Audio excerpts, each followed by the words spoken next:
Bonjour à tous, bonjour à toutes et bienvenue dans Tailgate, le podcast 100% foot US des équipes de The Free Agent. On se retrouve aujourd'hui pour parler non pas de NFL mais de D1 Elite puisque c'est la dernière journée du championnat de saison régulière de D1 ce week-end. On va parler donc pendant une dizaine de minutes des enjeux de cette dixième et dernière journée donc qui décidera des équipes reléguées, des équipes qualifiées pour les playoffs ou encore de chaque équipe qui va remporter les poules respectives, la poule A et la poule B de cette saison 2023 de D1 Elite. On commence par la poule A, où c'est dans le haut du classement surtout que ça va se jouer, puisqu'on n'a qu'un seul match qui n'aura aucun enjeu. Ce sera d'ailleurs le premier de cette journée, samedi à 18h, un match entre les Cougars de Saint-Ouen-l'Aumône et les Spartiates d'Amiens, des Amiénois qui sont d'ores et déjà relégués. Aucune victoire,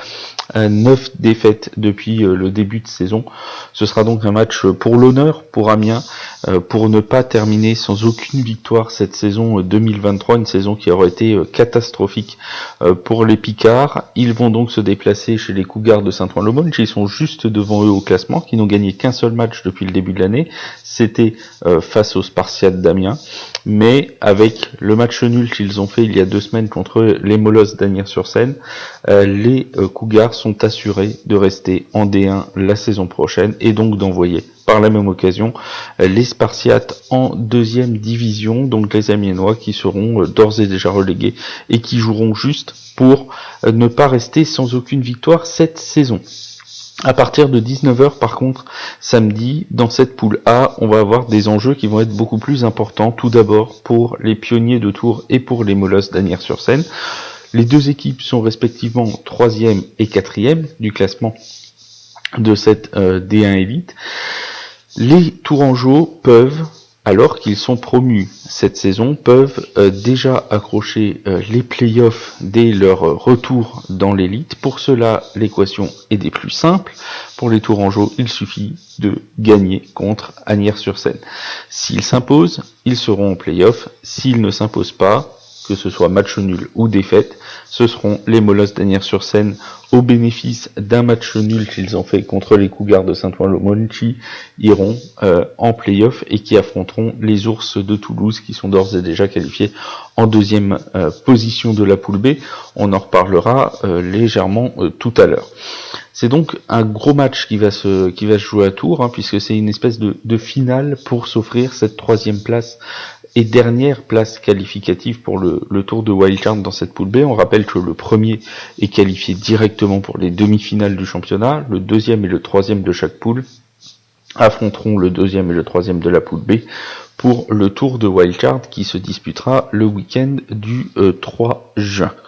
C'est donc un match terriblement important pour les Pionniers de Tours et pour les Molosses d'Asnières-sur-Seine. Le vainqueur ira en play-off. Le perdant, lui, verra sa saison se terminer ce week-end. Et enfin, le choc, le très gros choc de cette journée, c'est le match entre le Flash de la Courneuve et les Black Panthers de Thonon-les-Bains, 2 équipes qui sont qualifiées pour les demi-finales de la CEFL en Coupe d'Europe, qui se sont brillamment imposées ce week-end, respectivement contre Florence pour les Black Panthers de Thonon-les-Bains et contre les Espagnols de Madrid pour le Flash de la Courneuve. 2 équipes donc qui sont en demi-finale de Coupe d'Europe, 2 équipes qui sont toujours invaincues dans cette saison de D1 Elite, puisque lors du match aller, les 2 équipes s'étaient séparées sur le score de 14 partout.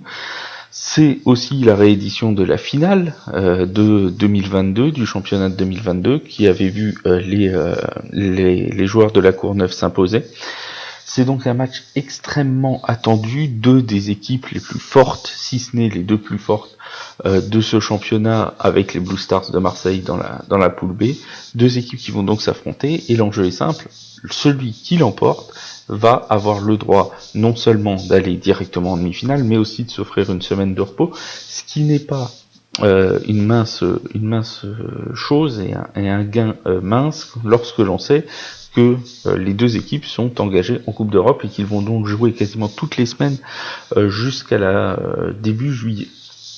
Donc on a vraiment un match très très important ici. En sachant que on a deux équipes qui sont très performantes sur le plan offensif comme défensif. Les Black Panthers sont la meilleure attaque de ce championnat en nombre de points marqués. Les joueurs de la Courneuve ont la meilleure défense de la poule A. C'est vraiment donc un match qui va être très intéressant. Au match aller, les joueurs de la Courneuve avaient particulièrement bien maîtrisé le jeu de course, notamment des Black Panthers. Ce sera encore un point très important ce samedi. Le match est à 20h, à suivre notamment sur la chaîne YouTube de la Fédération française de football américain. Donc n'hésitez pas à le regarder parce que c'est vraiment presque ce qui se fait de mieux au niveau français que vous pourrez voir donc ce samedi à 20h avec ce match qui décidera donc du vainqueur de la poule A. Pour ce qui est de la poule B, maintenant, c'est un petit peu l'inverse. C'est pas dans le haut du classement que ça se passe, c'est dans le bas, parce que le haut du classement, il est déjà bien connu. Les Blue Stars de Marseille seront dans tous les cas premiers de la poule, les Ours de Toulouse seront dans tous les cas seconds de la poule, les deux équipes qui s'affrontent le samedi 20 mai à 19h sur le terrain des Ours de Toulouse. Ces deux équipes sont donc déjà qualifiées. Il s'agira donc d'un match pour l'une comme pour l'autre des équipes qui sera là pour mettre en place des automatismes avant les playoffs.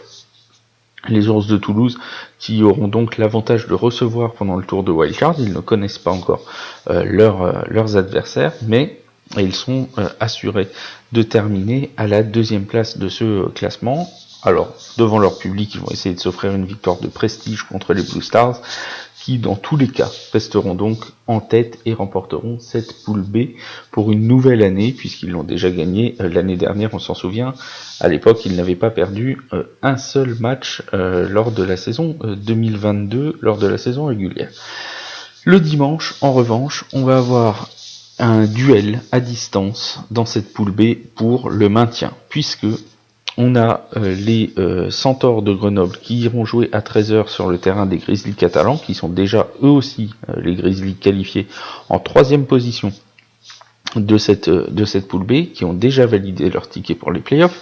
Donc ça, c'est fait du côté des Grizzlies. En revanche, les Centaures de Grenoble, eux, doivent absolument s'imposer pour s'assurer de manière ferme et définitive leur place en D1 Elite pour la saison 2024. On se rappelle d'un début de saison catastrophique pour les Centaures de Grenoble. Ça va mieux depuis quelques temps. Ils ont réussi à gagner 2 matchs sur les dernières semaines.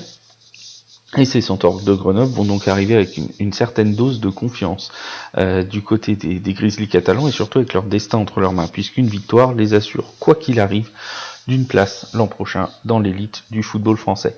Attention, en revanche, en cas de défaite, les Argonautes d'Aix-en-Provence pourraient en profiter, puisque les Argonautes d'Aix, eux, vont affronter les Dauphins de Nice qui n'ont plus rien à jouer. Les Dauphins de Nice ne seront pas qualifiés pour les playoffs l'an prochain. À la fin de la saison, ils ne seront pas qualifiés pour les playoffs. Ils n'ont aucun risque vis-à-vis de la relégation. C'est donc une équipe qui est déjà, si j'ose dire, en vacances, qui va se présenter sur le terrain d'Aix-en-Provence. Pour les Argonautes, il faut gagner et espérer que les Dauphins de Nice ne s'imposent pas, puisque si les deux équipes sont à égalité, les Argonautes ont un meilleur goal average particulier. Ils ont remporté un match chacun, un match pour les Argonautes, un match pour les Centaures de Grenoble, mais les Argonautes ont gagné avec une plus grande différence. Donc si les deux équipes se retrouvent à égalité, en cas de victoire des Argonautes et de défaite des Centaures de Grenoble, ce sont donc les Argonautes qui resteraient en D1 et les Centaures qui passeraient en 2e division. C'est donc un match à distance très important. Alors, on va voir si les Niçois jouent le jeu. Il y a à peu près aucun doute là-dessus, qu'ils essaieront d'aller battre les Argonautes. Surtout pour Aix-en-Provence, il faudra s'appuyer sur une bonne prestation offensive lors du dernier match. C'est une équipe qui a eu énormément de mal à se trouver offensivement cette année. Et si ils veulent pouvoir s'en sortir, il faudra marquer des points. Ils en ont été capables lors de la 9e journée. Il faudra à nouveau réussir un très gros match offensif pour pouvoir espérer avec éventuellement une défaite des Centaures de Grenoble, rester une nouvelle saison en D1 Elite. En tout cas, c'est une 10e journée qui s'annonce véritablement passionnante, des enjeux de partout, qui remportera la poule B, qui remportera la poule A, quel sera l'ordre des équipes qualifiées pour le tour de wildcard, qui sera l'équipe reléguée en poule B et qui accompagnera donc les Spartiates d'Amiens en 2e division l'année prochaine. Des enjeux à tous les étages, il n'y a plus maintenant qu'à jouer et qu'à voir comment tout cela va se passer. Merci à tous de votre attention, on se retrouve très vite pour parler de D1 Elite sur les antennes de The Free Agent.